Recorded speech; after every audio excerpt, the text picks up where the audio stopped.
Hi, Fashion Dolls. It is Motivation Monday, January 6th, and welcome to another new episode of Style by Stevie. Now, our very special guest today is a singer, songwriter, and actress, and she's based in the New York area. And she was recommended to me through one of our daily fashion dolls. She comes through and shows mad love, Noli D. So, super excited to welcome our beautiful, very special guest as we get into some girl talk today, Monday. It feels great to be back. It is freezing cold outside. I know it's snowing in some parts of New York and in other states as well. So I hope you guys all are doing just as wonderful as I am. All right. So without further ado, let's welcome our beautiful, very special guest, Montria Walker. And shout outs to my brother K Tooks, who is the host of the K Tooks Spot. Please make sure you guys go and check him out. I must say I am enjoying this new season. Season 19 kicked off with a bang, and I am enjoying 2020. I am enjoying 2025 thus far. So without further ado, let's welcome my very special guest here to the Dollhouse, Montria Walker.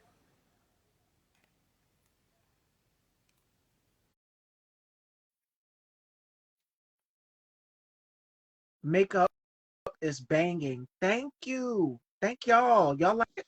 Thank y'all. Hello. Hi. Hi, Hi. how Hi, are you? gorgeous. I'm doing wonderful. Good. Pleasure to have you here. Thank you. It's a pleasure to be here. Thank you for having me. You are so welcome. So before we kick off this interview, how has 2025 been for you so far? We're now in a new year. Yeah, 2025 has been great. I feel like I've been getting a lot of clarity as far as what I want this year to look like for myself. I've been grounding myself. Today is the first day of my fast. So there's a lot of great things happening, and I believe that setting the intention to the start of your year can just open room for so much more. And, and Blackwater says she is so beautiful. Oh, thank you. That I'm is so looking sweet. Hey, at you everybody. guys' comments. Lily says, I love you, Montria. Noli D, I see you, Noli. Noli curated Sorry. this whole interview, set this whole interview up. She's like, Yes. you have to have this woman on your show. You have to interview Oh, her. And that so is we so set sweet. it up.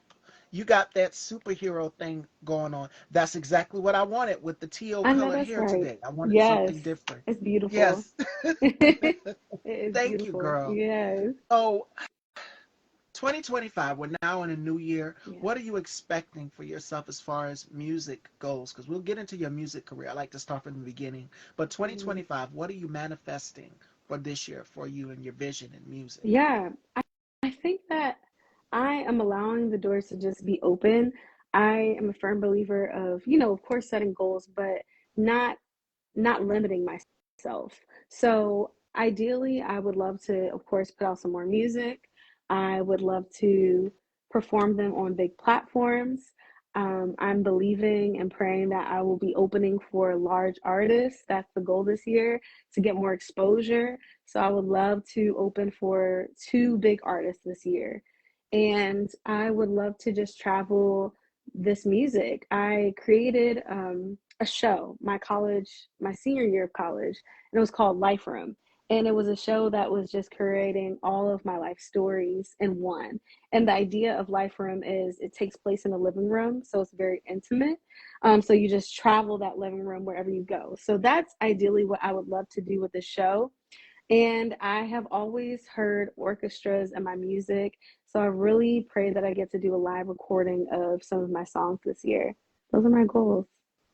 And I've seen some of your covers before we came on. We're in the process of getting ready. I Mhm. was listening to some of your covers, and you covered one of my favorite female artists, Jasmine Sullivan's Masterpiece, Yes. which is one of my favorite songs. Yes. You covered Aretha Franklin. You've covered the Queen of Soul. So many artists you have covered. So I've watched some of your live performances, and just to see you embody these women Mhm. and do their music justice, you bring it to life as an artist. Wow. And Nina Simone has a quote that goes like this, and I quote it all the time. If you are new here, just joining, she says, the job of the artist is to reflect the times. Mm. So Nina was ahead of her time as far as musically, as far as the times we're in right now. Everything that people want to say, she was able to say. And for you, when you sing, when you perform, you embody these women. And I'm gonna give you another artist that you remind me so much of as well too. Brandy. When Brandy was, I want to say 13, 14 years old, when she first came out, I want y'all to go back. This is all of y'all's homework assignment. Go back and review her performance on, I think it was BET's Video Soul. This is Yes. when she was launching her debut album. Mhm. And when I tell you, Montreal, girl, she embodied Whitney Houston. Oh, And you know, Whitney, when she gets on stage, she would always close her eyes and feel it. Like it's something about the way she would perform. Stage presence is everything. mhm. So the mannerisms of Whitney, Whitney would do this thing with her hands and the microphone and just close her eyes. She embodied her. And she's only 13 years old, singing like a grown woman. Right. So it's important to know inspirationally. So for you, who are some of the women who've inspired you musically? Yeah. So much. Thank you for that compliment, Miss Stevie. That is so sweet. Thank you. I received that. That's a huge have inspired me throughout my a world-renowned opera singer, and she was like, stage auntie. She really helped and mentored me, and Oh, as far as jazz and classical, just introducing me to so much rich Black history, music history. A big part of my upbringing. Alicia Keys, I love Alicia Keys. oh, Her growing up, and she's what kind of gave me the at the same time and just exploring playing instruments while singing and not just singing alone. Music from scratch and playing around with different chords, and I also love Indiana Reeves. I love this who else has always been definitely on my phone. yes, it's your headphones, and your manager is here. Hi. Hi, Seek. Okay, hold on. Let me take this off real quick and see if I can make it better. I'm gonna hold it down for Montreal till she gets the sound right and everything. Can y'all hear me, Blackwater? Can y'all hear me? Let me hold my girl. You got to be your sister's keeper, so you got to help your girl out. Thank you. Can you hear me better? Perfect. Okay, We can hear good. you now. And So you I was gonna was say Jasmine Sullivan for sure, oh Whitney Houston. I've loved seeing these incredible, talented artists pave the way for so many more. So yes, they're a big part. and when you sing, you get on stage and you feel exactly what these women are feeling. And Yeah, I yeah, give you an example, Mary J. Blige. yes. Y'all know that my favorite album from her is the My Life album. Mhm. That album changed lives. And if you go back and you listen to every single song from top to bottom, you feel a sense of range from her. You feel the pain, you feel the happiness, you feel the joy. She gave you so many different Yeah, emotions, and you do that when you are standing on that stage and you're performing. You give it, and that's what an artist is supposed to do. It's supposed to make you feel a certain type of way. Music is supposed to be the uh the feeling. That's everybody's favorite. I know the My Life album, if it's not that one, then it is Stronger with Each Tear. That's ooh, another one of yeah. my favorites from her. Hmm. And of course, Share My World. I could go on. We be here going and Okay, quoting all her day. discography, but but she's given us hits and songs. Whereas a woman, if you're in a place, you're just like, wow, she's speaking to Yeah, me. She's saying everything I wanted to say to somebody or say or I'm feeling or I know someone who's been through a similar situation.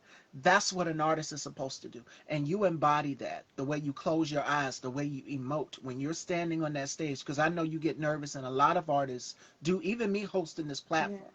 I get nervous before doing an interview. So how I shake out the jitters is I put on a little music and I take myself to a place where I've never been before. And then I come on, it's just like, okay, now you got this. yes. Don't And flake up. that's exactly how that feels. Like everyday me and artist me are two very different people. Like everyday me is a little bit more reserved, a little bit more laid back, but when I hit the stage, it's a different presence and there's a different power.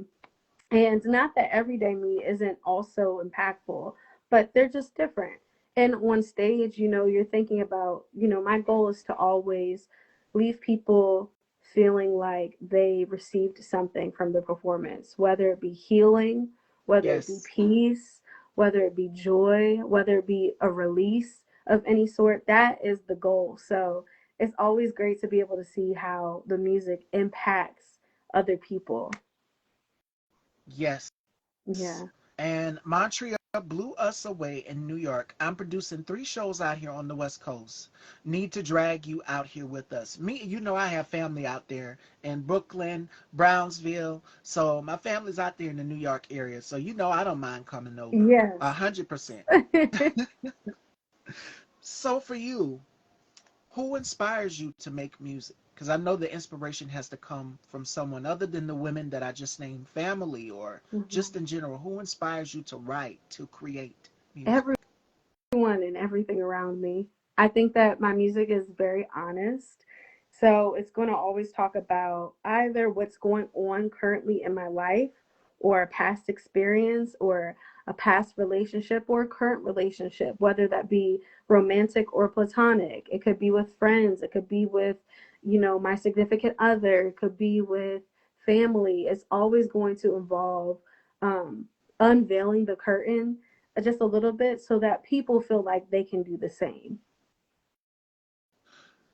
And that's what you want to do. You want to make people feel a certain way. So for you, creating, going in the studio, what's that process like for you? And on average, what's a studio session like for you when you're in that studio? Because I know I'm going to use another female artist. I'm listing them all today because they have a process when they're in the studio and they're creating.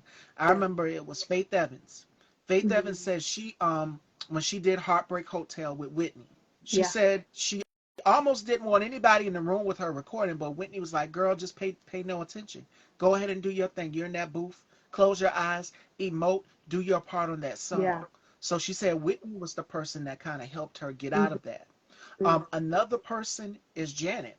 Janet likes a type of lighting when she goes in the studio. When I think she did the song with Busta Rhymes, that was one thing that he said about her. The studio was just for her and her only to do her parts. And he Mhm. bought her flowers and everything in the studio. There was a big bouquet of flowers. Like she liked her element. Another one is Erica Badu. Oh, yeah. And what do y'all know Erica likes? Erica, back in the day, she would do what? She would light her incense and she would have it smelling like lemongrass or and honey, Yes. all sorts of things. If you go back and you watched some of her performances during the when she would wear her head in the head Mhm. wrap. I mean, for you, what's the creative process like for you when you're creating, when you're in your element, in your zone?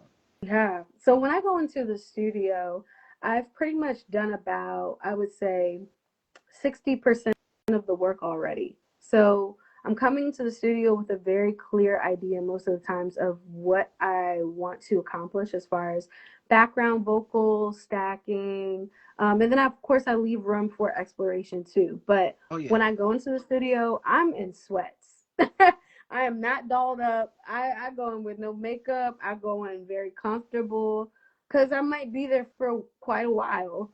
And I like the lights dim. I like to have room temperature water on deck, very close by. Yes, and I just kind of create as the process is going, as the day is going, what I want the sound to be because each song I feel has its own needs.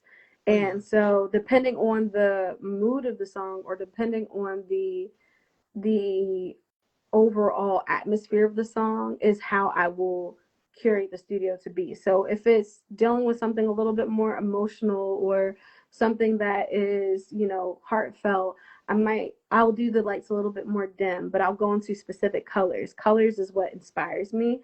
And so I might have a little bit of a pink and a little bit of a red.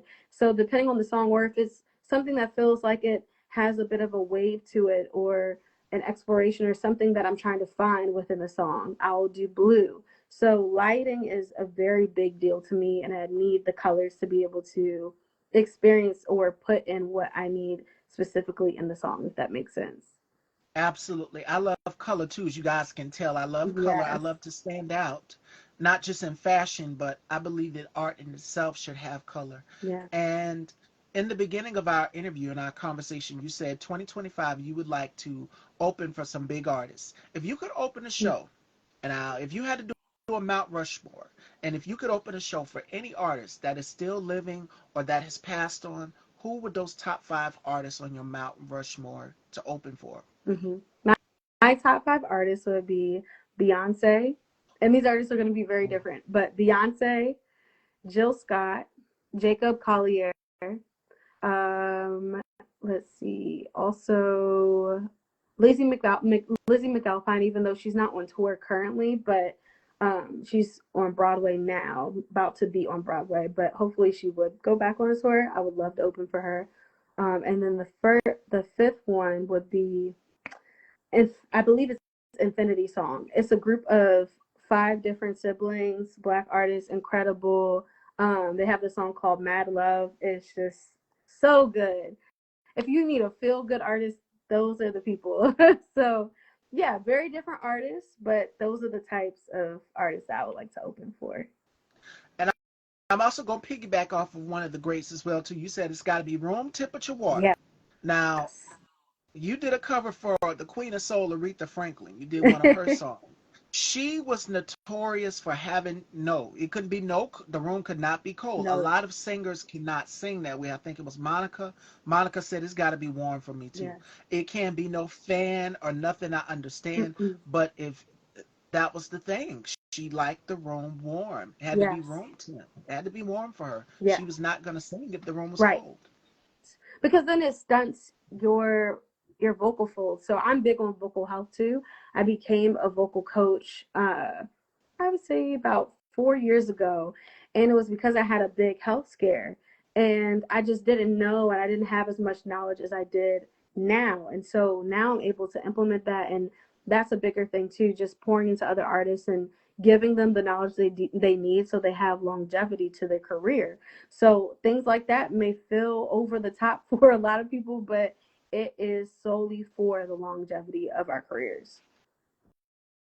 Now, watching a lot of artists growing up inspirationally, which performance has to be one that you remember till this present day that you said, wow, I can't believe that this artist has did this and this performance has stood the test of time?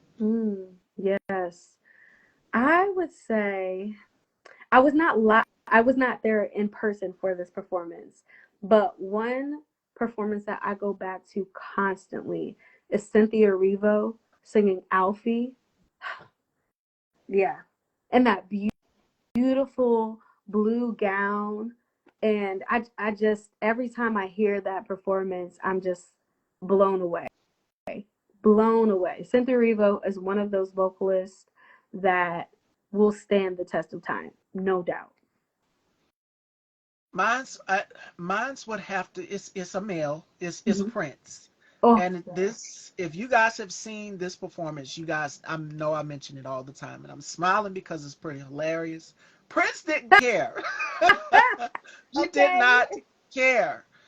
It was James Brown, Mm-hmm. Michael Jackson, Mm-hmm. and Prince all on the same stage. I don't know how, when, but I was at my cousin's house and I was watching the performance as it was on television. And Michael sung his part. He came in there. He was harmonizing. They wasn't singing one of James Brown's songs, but he brought them up on stage with them, Mm-hmm. and they each came in and they were just doing their own thing.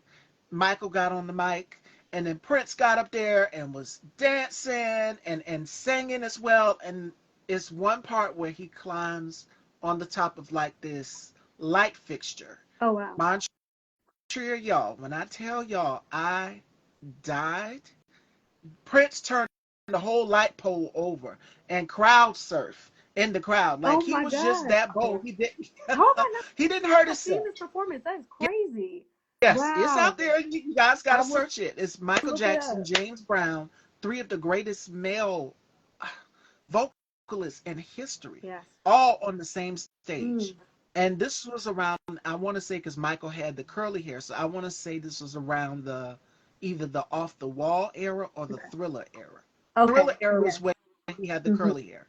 So they had yes, and a lot of people, yes, that too, the beef. But both artists, Michael and Prince, stage presence, you were going to get a show with each artist. Hmm. And she just mentioned Beyonce. The same Yeah. for her. Yes. You go to any one of these three artists' concerts, you are going to get your money's Yes, you worth. will. And they are consummate professionals. Prince was a consummate professional. Michael Jackson, a consummate professional. Oh, it was 1983. Yes, that was Thriller. Okay. That would have been Thriller. Okay. So it's not there. You got Michael Jackson, you got James Brown, and you got Prince all on the same stage together. And they were each doing their own thing. And Prince was known for doing splits. He would climb on top of the piano, the Of Butler course. Pinks. I mean, he'd do all sorts of stuff, but he was genius. Hmm. So that brings me to the next part of the conversation. And I bring Prince up for a reason, Montreal, for you as an artist out here. We're seeing a lot of independent artists or indie artists that are coming out. Prince was genius because he went and he started his own record label Yeah. and had his artists on there, Shaka Khan, and it was a few others that were signed to his label at the time. Hmm. And he said, you know what, I'm not going to be signed to Capitol Records, for example, or any other record label. I'm going to go and I'm going to do my own thing. And he was smart. So Yeah. he has music in the vault that we don't even know about, y'all. So Paisley Park, the Paisley Park estate, you ain't going to get to that music. The same for Selena, the same for Aaliyah. Yeah. Their family is in charge of that estate. Like it's locked tight. The same for the Jackson estate, Michael Jackson's estate. They have music in the vaults that we probably don't even know about. And Right. when it's time, the family could release it. But one thing I give Prince credit of is being ahead of his time as it pertains to the industry. And we're now seeing this in the year of 2025, where artists are saying, hey, I'm going to own my masters. I'm Yes. going to own my music. I own this. I recorded this. Whereas before, you hear artists like, okay, Taylor Swift and I think Ashanti and a few others had to go back in the studio and re-record their music. Yes. So my question for you, Montri, is what advice would you give to artists as far as writing your own music and owning your masters? Yes. As far as writing your own music, you should constantly be sharpening that skill. You should never feel as an artist that you have to rely or wait for other people to get your music done. So it's about really understanding the business, having the knowledge. It never stops. You never stop learning.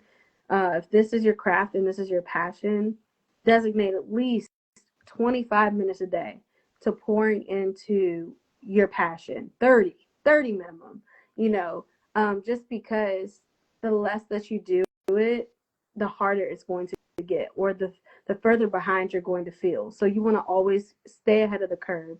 And then as far as owning your masters, it's so important. So important to know ISRC codes. It's so important to know UPC codes. Um, all those different things that are ingrained within the music, so that you don't get taken advantage of. It happens Yes. too many times where artists put out their music and they get nothing back, or they get coins or pennies back because they don't know what goes into it. Actually, this year I'm looking into creating my own publishing company so that I can have my own LLC and everything is directly through me. So if I want to do a sync opportunity, I don't have to worry about having a third person involved. It's just strictly through me. Because the sync world, there's so much more opportunity in that, as well as, another source of income for artists and revenue. So I think it's huge to just understand this business, have mentors, ask questions. No question is a dumb question, and constantly create, because you're going to forever change and grow as an artist as well.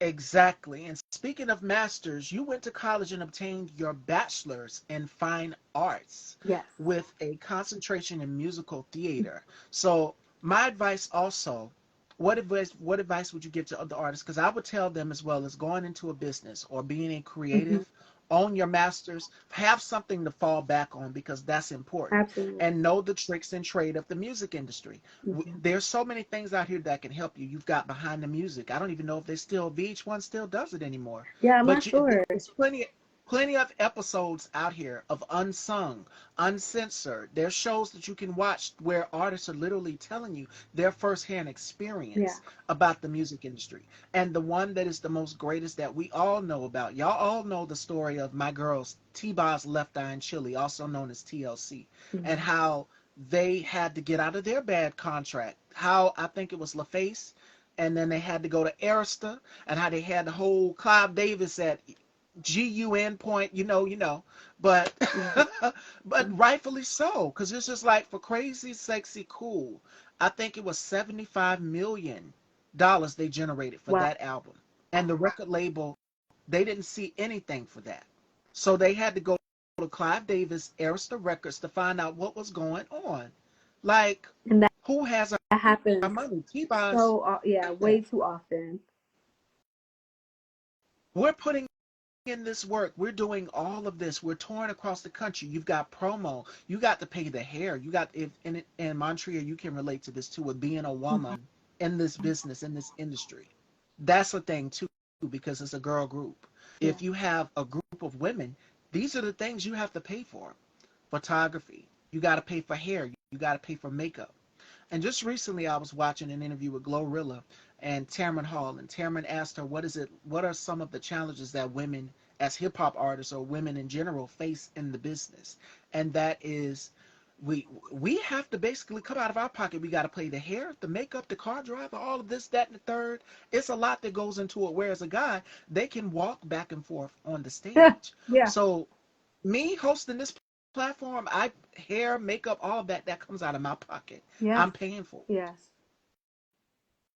So for TLC, you have a girl group. You have three women with three different styles. You have to make sure that you get these women what they like. Because most of the time they would wear colors that were just alike, but they Hmm. would have in their own style. The same as En Vogue. Hmm. En Vogue had their own sense of style. It was very classy, very elegant, but each woman in the group didn't want to wear the same dress. They wore the same Right. color, but that's another thing. We know the story of them being in a bad contract as well too, and having to renegotiate. So this is why we're seeing the rise now. And I wanted to ask you this: what do you think about the rise of independent artists or indie artists that are saying, "Hey, I'm gonna go and I'm gonna start my own label. I'm gonna go and I'm gonna do this." And I had this conversation with Ron Cat Spearman, who's worked with Tony Braxton. He's worked with the late Prince. He's worked with Tashina Arnold, and you Hmm. guys know we know her as Pam on Martin, but she also had a career in singing as well too. Yeah. And her and Tisha Campbell started off very young in Little Shop of Hmm. Horrors, and then they just took a career on with being on the sitcom and then doing music as well too. Yes. So I think she even said something about residuals at one point just recently. So it's important that you be vocal and speak up about these things. Guys got played and didn't stand up for themselves, and Boys to Men was the blueprint to a lot of the white boy bands. Yes, and New Edition as well too. Yes. New Edition, Boys to Men, a lot of them, they were the blueprint. But you can go all the way back to the Temptations. You can take it all the way back to Motown. The Temptations, they were the blueprint for a lot of these male groups that you see today, the B5s and the B2Ks and Hmm. New Edition and so many. The Temptations were the ones. So for you, Montreal, what do you think about the rise of indie artists saying, I'm gonna go and I'm not gonna be signed to a label. Hmm. Like you got so many out here. You got Warner Brothers. I love what they did with our girl Meg Thee Stallion. How they allowed her. They gave her a deal. They cut her a deal, but she can do whatever she wants on her own terms as far as creating music. So I think that was a genius idea. Very. Those only come once in a lifetime. So she's able to put out an album, create, and have her own creative vision and input into it because that's what you want to. Whereas if most people are signed to a label, that input, if you don't get it out a certain day, your album will come out all willy nilly. And I remember T-Boz from TLC saying that after the passing of Left Eye, they did their Hmm. third album.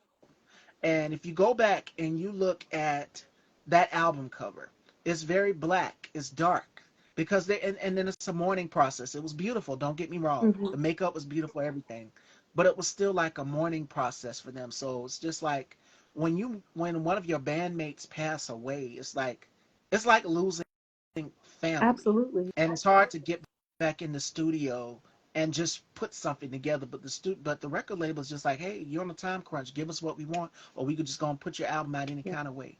And the girls are like, okay, we just gonna go ahead and we're gonna do something about this. And they released 3D.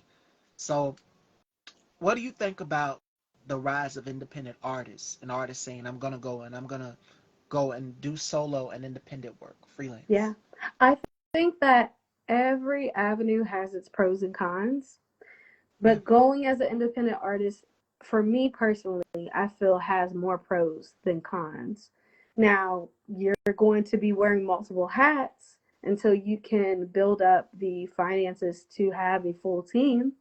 So that's going to be a lot of work, but ultimately being able to own your own masters, ultimately being able to call the shots, ultimately to be able to have full artistic um, ownership of what you want to do within your career yeah, is so huge. And not having somebody basically holding the strings and telling you exactly what you have to do. Because I've seen it so many times where artists are miserable because they have no artistic freedom. When they're not independent. But as of being independent, you have full reins on all those things. And so I think that the rise of independent artists is a wonderful thing. Um, I also feel that it's a little bit more competitive now because there's so much at our fingertips that we didn't have before.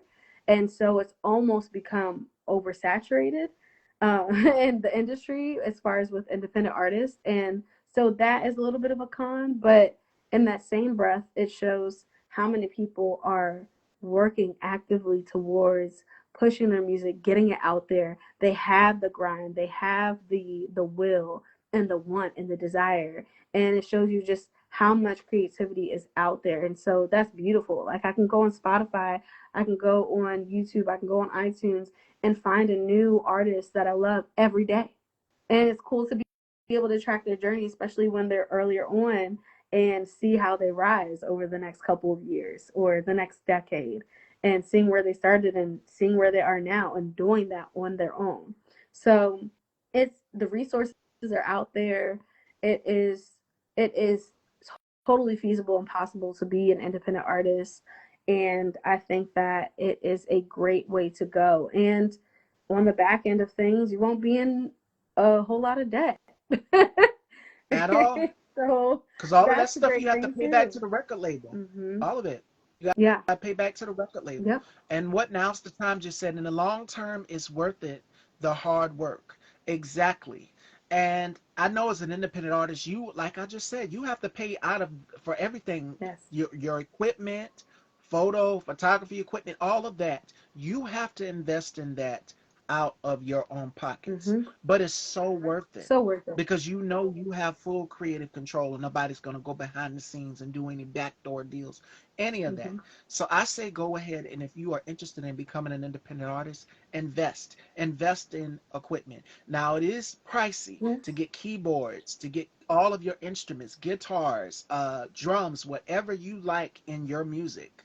It is definitely an investment. So I would say save up and get a little bit here by here along the way Yep. if you're interested. Yes. And if there's someone that you trust genuinely that you trust to have alongside, then you can add that person along with you. And Absolutely. they can kind of be an ear or talk to people within the industry, get that inside scoop as well too. That's why it's always important to do your research on becoming an artist, on management, on mixing. Hmm. Now, Montreal, I also wanted to know your thought about this because back in the day, back in the 90s, I want to say Beyonce, Missy Elliott, and it was, I Hmm. think, Tina Turner, Pat Benatar. These women have written their own Hmm. music, but mainly, if you want to go on the more so R&B hip hop side, it was Missy and Beyonce, and Candy from Escape as well too, that were out here writing music. At that time, it was unheard of for women to write music. I mean, men have their writers and they were writing, but for women to be songwriters, yes, you could be the singer. They didn't mind about that. For them to be to be Hmm. singers and not be songwriters, it was unheard of. But they broke the mold and they started creating and writing music. So now we're seeing a lot more of male artists that are penning. And I asked Ron Cat this, and I'm asking you as a woman, do you see it as well too, where men are writing music about us? And it's romantic. I'm not even gonna get to the hip hop side, but Hmm. I'm talking about like the Lucky Days, the October Londons. It's just like, Right. how do y'all know how we feel on a Right, right, daily? right. You said, Neo does it too. It's like, how do you know what a woman is feeling? How do you know? It's just like, because I grew up with women. That's what Ron Cat told me. I said, how mm, do you? And another person who does it too is Kenneth Babyface Edmonds, mm. hands down. Kenneth Babyface Edmonds. How do these male artists know how to write what women we are thinking? Where do you think the mindset of these men come from, Montreal? I I'm not sure. I I'm a firm believer of women writing about our stories and our Right. voices. So that's a little hard for me. But for men writing about women's stories, I mean, I can see from them pulling from maybe their own experiences or their own relationships. But anything beyond that gets a little questionable for me. It It's gets a little questionable. crazy because Yeah. Neo wrote "Irreplaceable" for Beyonce, and it's just Wow. like, I did how? not know that. Okay, yes, Yeah. he wrote for Beyonce, and it's just like, how do you know everything she wants to say in this Right. song? If a guy's got caught cheating and with another woman, how do you know what a woman is going to say and how she feels and how we would feel in general if it's ever happened to us or anybody in our lives? Hmm. It's like they know instantly. And Ron Cat told me this. This was back last year in 2024. We did our interview. He said, I grew up with women. My mom has talked to me. My mom has told me. Hmm. So these men be knowing because their mother has told them Yeah. how you should treat a woman, how you should cater to a woman. And it's enticing and it's sexy because it's just like, how do you know these things about us? Hmm. Because women, we have that intuition, we have that instinct where we know certain things. And I was just having this conversation with my grandmother on the phone not Hmm. too long ago. I said, women know things. Yeah. So a prime example, my sister asked her boyfriend at the time, may God rest her soul, she said, can I ask him if he's cheating on me? I said, you never ask a man if he's cheating on you. So your instinct won't lead you wrong. And these Mm. men know women, we have that instinct up there. That third intuition is Yes, telling you we like, do. something ain't Yes. right. Babyface, Neo, October London, and Lucky Day, as well as Usher, they know exactly what to say to make a woman feel good about ourselves. Mm. And they do it so brilliantly They with their do. pens. They do. Their And brand is just it's genius. Babyface did the whole entire Waiting to Exhale soundtrack. I mean, you had SWV, you had TLC. Yes. We mentioned Whitney. Aretha Franklin was on the soundtrack. Patti LaBelle. Every single artist that I just named, Tony Braxton, Hmm. on that Wait and Exhale soundtrack. Shantae Moore, he produced every single track. So Babyface knows what women go through, Yeah. and he puts it in the music, and he does it in a way where he mixes and masters it. And it's like, okay, I'm gonna have a woman sing this. I'm a man. I'm writing for a woman, but I want the woman to sing it so it gets to other women. The message gets to other women, Hmm. and it's just like, wow, It's we feel it beautiful. now. Now we Yeah. feel it Hmm. because sometimes when we talk to the men in our lives, it's like they don't understand it. But it's just like, let me put this song, or maybe we can do it. And you know who else does it very very well? And it's a woman. And I feel like she doesn't get enough credit for writing because she originally started off writing behind the scenes. And she started off with another name. It was Priscilla Renee. Oh, Money Long. Money Long. Money Yes, yes, no Long. doubt. Incredible writer. I mean, she's Incredible written writer. for Madonna, Rihanna, so many artists out here that we had no idea She wrote about. for And I feel as though everyone. Yes. she does not get her just Mm-mm. due. But it's just like, how do you know what to sing about romance, about love. Hmm. So when she gets in the studio, and if you go back behind the scenes, because I think she's posted things of her being in the studio working and mixing and mastering her music, we're seeing it more than ever where women are doing more and more as far as producing and directing their own music, their own hits, or writing for Yeah. other artists. Because Mary J. Blige, I don't know if you guys know this or not, she manages Wanye from Boys to Men. He Okay. has boys. He has sons, Hmm. and so that's her group. She's helping managing in that as well too. Yeah. So it's always great to go behind the scenes and shadow other artists. So my next question for you is: could you, with you being a vocal coach Hmm. and being an amazing songstress, could you see yourself mentoring and shadowing other up and coming artists as well too? Because like you just said, there's so many that are coming up along the way behind the scenes. Absolutely. Absolutely. So within my vocal coaching, some of those packages are actually developing artists because I've had some wonderful mentors do the same for me.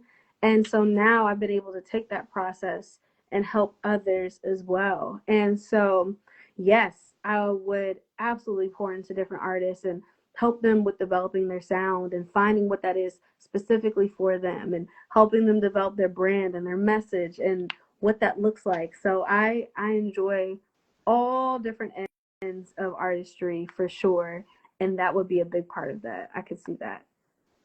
And it's all about balance. You have to be able to balance these things out as well. Because I've Yeah. read you've also done some theater as well. Too. You've done Ada, and you've done so many other works that are on Broadway. Hmm. So for a lot of artists, Shanice, Tony Braxton, they have also done Yes. Broadway as well too. And Hmm. now we see Michelle Williams from Destiny's Child, Death Becomes Her. So doing it on the road, how do you find that balance with being an actress, being a songstress, being a Hmm. vocal coach? Because as women in this business, it's like we wear so many hats, and especially if you're an independent artist, that is a female, that is a woman, you have to balance them. Yeah. So it's like, okay, I'm doing this, I'm doing this, I'm doing this.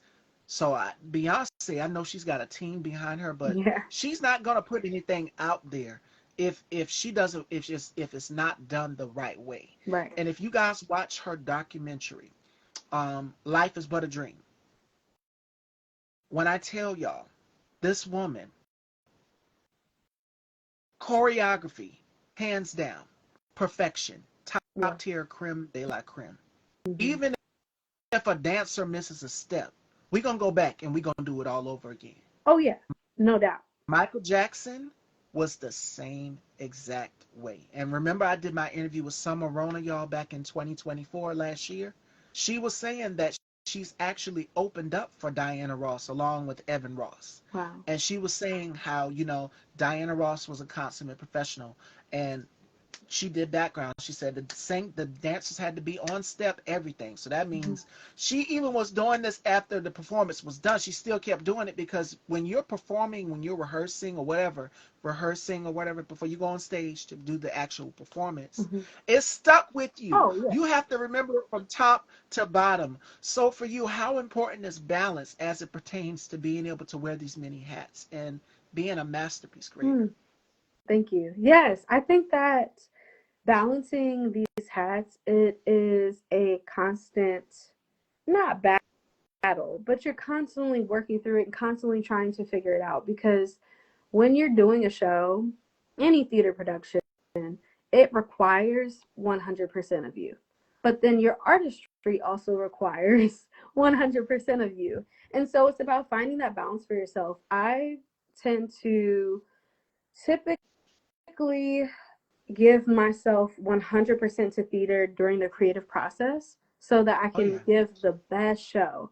When the show is frozen, so right when it opens, like after previews, once the show is set, then I feel that I have a little bit more time to be able to pour into creating and getting back into my songwriting. But when the show is in the process of being created and when the show is in the process of constantly being changed and we're working this choreo, we're working this entrance, we're working this exit, we're working this quick change, we're working this scene, we're working these lines.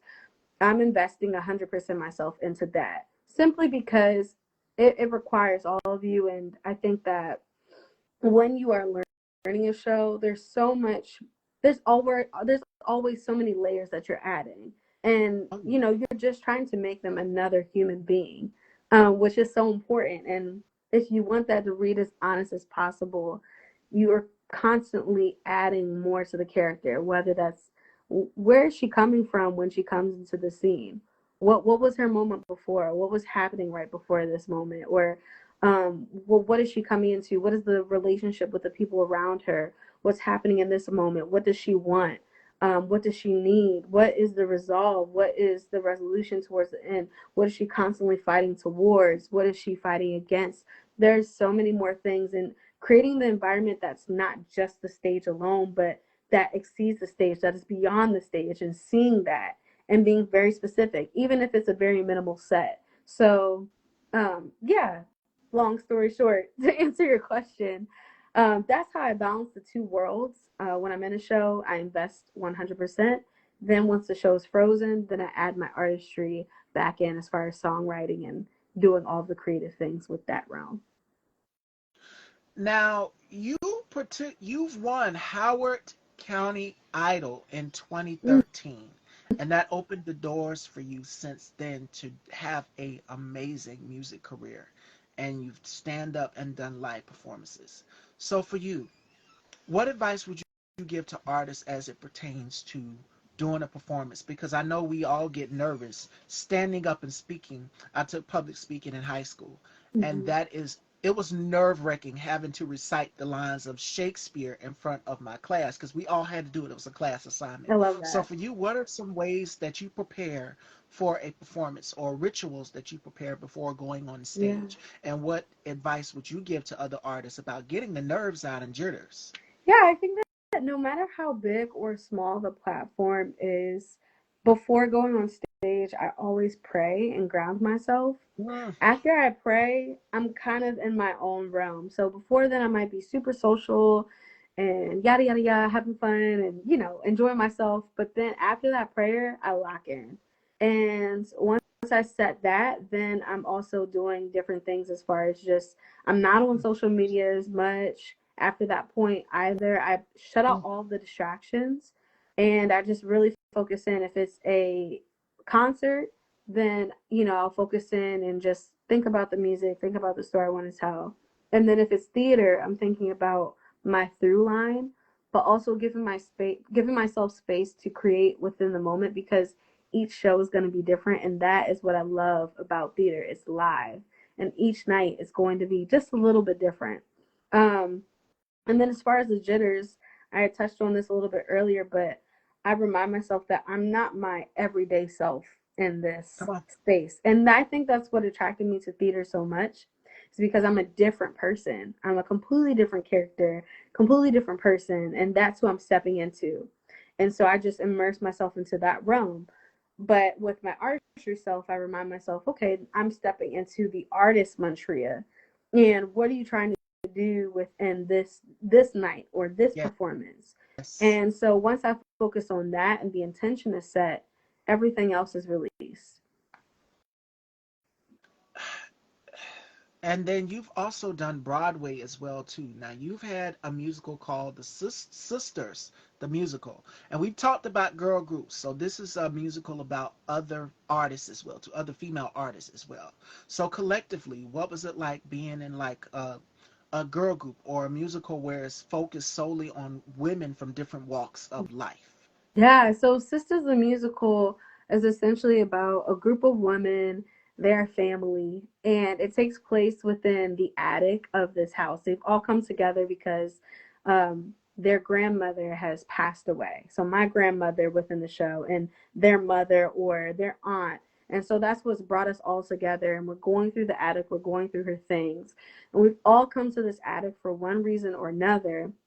And essentially we all come to some type of resolution at the end, whether it be some family conflict, whether it be some personal things that we've never talked about that might have happened in the past, whether it be, you know, my character, she was just she's a daughter, she's young and she's adulting and figuring things out and, becoming a woman. And so going through that as well and having more respect for herself and the people that have paved the way for her towards the end. So, um, to go back to your question, I just want to go back to that again. So you're just saying, how was it doing the show with Yes, all these collectively different, with other yeah, women who are vocalists as well to you, it was sisters, and you're amazing. in this Yeah, it group. was Collectively, everybody phenomenal. It has was, their own yeah, personality. both of my off Broadway shows were actually all femme cast. The first one was an all women's cast, and being able to develop this piece, it felt as if both pieces we were more of an ensemble versus all just individuals. We, yes, we're coming from different walks of Yes, life, these characters, but we're creating this beautiful piece together. And so being able to have that process, there are women from Sisters and the Cotillion that I can still call on to this day. They are like sisters to me in real life, aunties to me in real life, and they have all still been a part of my journey even today. So it's been two beautiful experiences, divine experiences, timely messages. And to go into the Cotillion as well, that was all Black femme piece, all Black femme creative team. And so to be able to have something like that in New York is unheard of.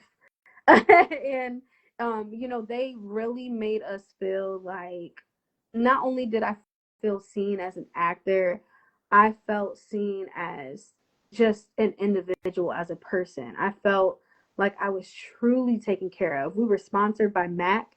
We had all Mac products for our show. When I say everything, all the T's were crossed, all the I's were dotted, I will work for this company 10 times over, again and again and again.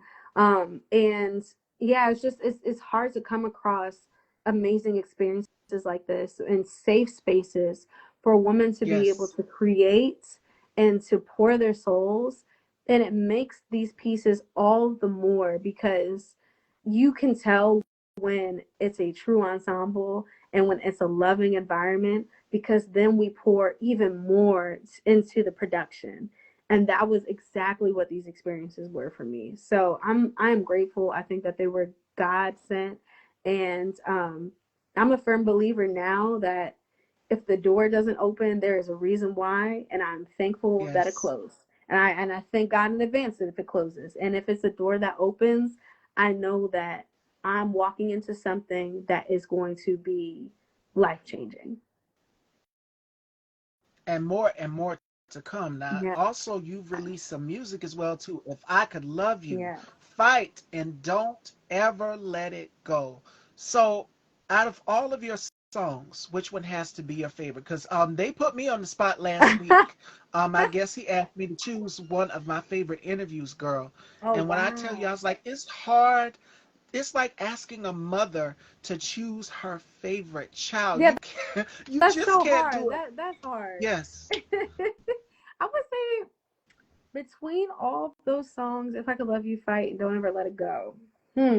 Mm, I would say I love them all for so many different reasons. But I would say If I Could Love You is probably one of my favorites. It's me and my significant other's love story. And I think that it's just so beautiful to be able to bare your soul in that way. And yeah. even more special because he's a videographer and he did the music video that's Vulnerability. available, on all platforms for me. And we did it in these different locations. And so each part of that video and each part of this music holds a special place in my heart because for the first time I felt like I didn't have to put on an air and with a significant other could just be, whether that was I wasn't feeling that great that day or I was feeling great that day. Yeah. I felt like I was loved and accepted for exactly where I was, no matter what.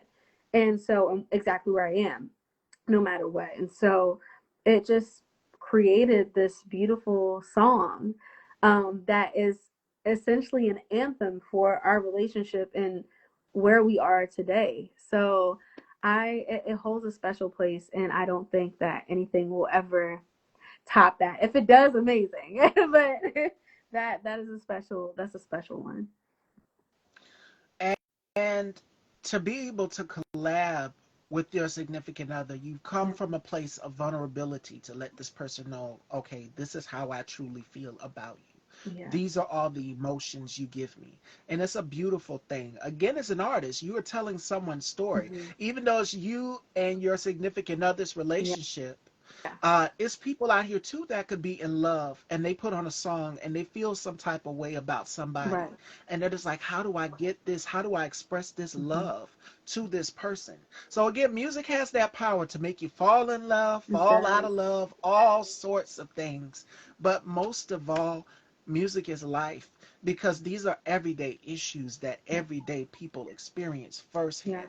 Because, like I said, I put on that Mary J. Blige My Life Hmm. album, and I was at a dark point. I was at a very dark point where I was depressed, where I was upset. It's like everything on this album, Mary is saying, because she has a song on there called "You Gotta Believe," Hmm. and it's a ballad, but she was saying how she really, I want you to believe that I care for you. Yeah. Basically, I love you.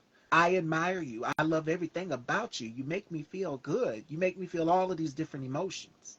So that's one of my favorites from there. But of course, the My Life single itself. So when she sung from a place of pain. She sung from a place of life experience. Again, music artists are Yeah. doctors.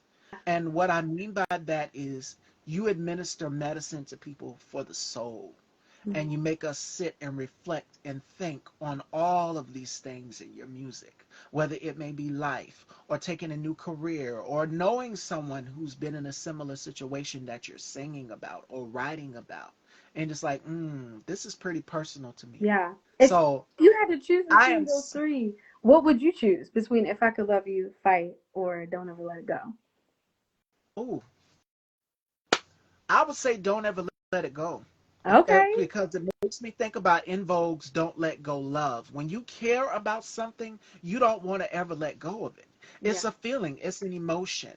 And Hmm. more importantly, it's letting the person know that you care about them. So Don't Ever Let Go is one of my favorites Okay. from there. Okay. Literally. I like that. Yes. Yeah. And so, I mean, when you really in love with somebody, it brings a feeling to you where it's like, I don't want to give this person up. Yeah. And then if you do decide to leave, I'll still think about you. I'll still care for you. Because, I Hmm. mean, we've been through breakups where it's just like, man, this person was so good to Yeah. me. This person was so good to me.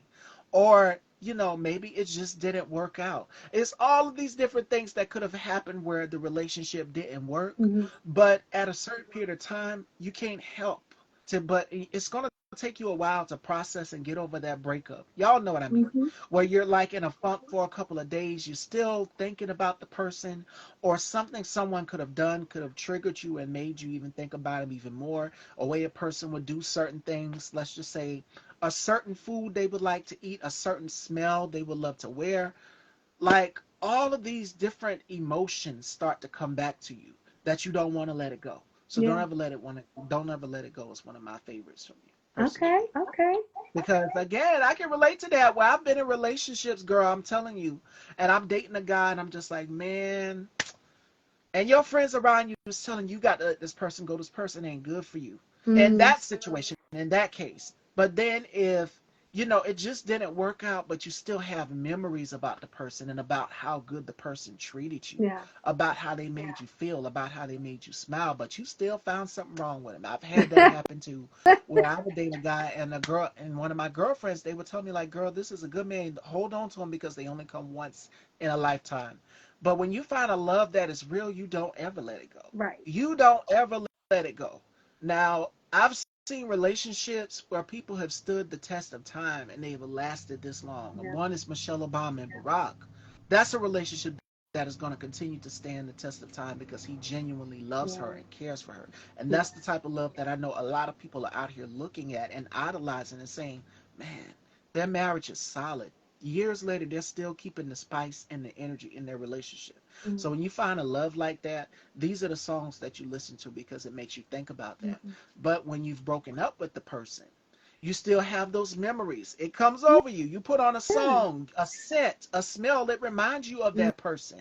But it's a love that you don't ever want to let go. I'll still think about you. I'll never forget you. So I'm diving into Okay. relationship talk, but hey, it ties into the song. That's It it. ties into the Exactly. song as well.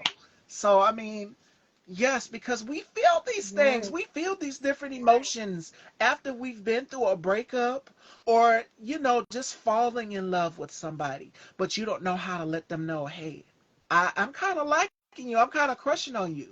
But I'm shy. I don't know how to say it. I don't know how to say it, but maybe if I put on the song, it'll kind of give you the Yeah. idea. But I mean, people are not fortune tellers. They can't tell. You have to tell them how you really feel as it pertains to a relationship or anything. Definitely. I agree. I agree. Yes. Yeah. So we're now at the closing part of our conversation and interview, Fashion Dolls. Oh. But before we go, because this is such a great girl talk, and I hope you all took something from it. Yeah. Again, the key point from this interview: own your masters if you are an artist. Get on it. If you're looking to become an independent artist, get on it. What don't wait. Now is the time more than ever. If you want to create, invest. Hmm. Because I know musical equipment is expensive, especially instruments, guitars, drum sets, the percussion. If you like violins in your music, keyboards, all of that, invest. I would say invest piece by piece. Each month, I would say get an instrument, build your own studio up from the ground up. And I know a lot of artists had to. I mean, Pharrell Williams is a prime example. Hmm. Genius. Genius. As I've mentioned, Money Long. Yeah. She is another example. And I think she said she had a studio in her home. So a lot of artists are creating their own at-home studios versus actually going to someone else's home and doing it and Hmm. recording the music right there. Yep. Babyface is another one. Invest. Invest. That would be my advice. So before we close out today's show, Fashion Dolls, Montria, what advice would you give to artists that are looking to sing, that are looking to find their Yeah. voice? What advice would you give them? I would say don't wait. Just start. Just start. Start today. Start by listening to different artists. Give yourself the knowledge that you need. There's so many resources available on YouTube. YouTube University, use it. Use it for everything. Start to explore your sound. I would say start to do different live performances. Some of them, most of them will probably be unpaid when you start, but go to different open mics, go to different venues, and start to just listen to as much as you can and perform as much as you can, and start to create your own content. Everywhere that you go to perform, Yes. bring your phone. Bring your phone. If you don't have a camera, bring your phone, record it, have a friend record it. I would also say just start to build up an audience for yourself, start to make content. And it could be music related as well. It doesn't have to be just you singing. The story and the background of what you're doing or your music or your own individual music is just as important. So allow people to know who you are. And start to Yes. invest in your brand. And you don't have to wait to also just have, instruments. There's a billion different pads out there. If you have Logic or Studio One that you can invest in and start creating. So it doesn't, and even if it's just you getting a keyboard and you attaching so that you can play the different instruments off of your keyboard, you can do that as well. So just start to, of course, always invest in yourself, but don't feel like you have to wait until you have everything because then you'll never get anything accomplished. Start today. Absolutely. And I want to leave you guys with some gems as well to remember this. For anybody who made you feel less than, who told you you couldn't, those same ones you mistreated, you'll realize that you'll need them in the long run in results. Don't block your Mm. blessings. There are so many opportunities out here for anybody who is looking to become an independent artist or a creative. And I would say mostly importantly, invest, pour into yourself. lots of Yeah. self-care, because as an artist, if you are an independent artist, and I asked Montria that question, if you guys go back in this interview, because this interview will be uploaded to Style by Stevie Daytime on YouTube, so you guys can go back and catch from beginning to end. So one part of our interview where I asked her about balance. If you are an independent artist, you're going to be wearing a lot of hats. You are the producer, you are the director, you are the writer, you are the co-writer, you are everything. But Mm-hmm. most importantly, you are the artist. So it's important that you, an imperative that you find balance into wearing all of these many hats. So make sure you are pouring into yourself, because you can't pour from an empty cup. Mm-hmm. So I want you guys to remember that, Fashion Dolls, and take that along with you on your journey if you're interested into becoming a artist, an independent or any artist. It's gonna be a lot. You're gonna have to invest. I'm telling you, it's gonna be costly, but it's so worth it at the end of the day, because it is your vision. Your name is on Yeah. it, nobody else's. So remember that. And without further ado, Fashion Dolls, Montreal, where can they follow you and check you out, girl? Yes, yes. So y'all can follow me on all platforms at Montria Walker, MonTriaWalker. That's on TikTok, Instagram, Facebook, YouTube. I have a bunch of different content out on YouTube available. So just make sure to give me a follow there. And I will, of course, continue to post updates about performances or upcoming shows or theater shows, all on those platforms as well. And I'm gonna have you back in spring, so I'm Yes. definitely gonna be giving you some March Okay. dates. Okay, So we're gonna perfect. I set it love up. that. Yes. And the single is called Don't Ever Let Go, which is one of my faves. So make sure you guys, all of her music is on all platforms. She just named it. I will have it tagged, and you guys will be able to go straight directly to Montria's page. Follow her, check her out, support her, support black artists, support black female artists, Yes. because there's still some misogyny in the industry. I had to call it out. We Yes. need y'all to go and be supporting these black female artists. Not too long ago, Money Long did something where she did a post, and I think it was Brian Morgan, who's written for SWV, Mhm. was talking about how an artist used some of her music and she didn't get the rights to it. So yeah, she went on a tangent. She talked about it. It's on Brian Morgan's page. Go and check that out. Mhm. So that's why I had to shout that out. Yes. Make sure that you're supporting black female artists, period. I love y'all, Fashion Dolls.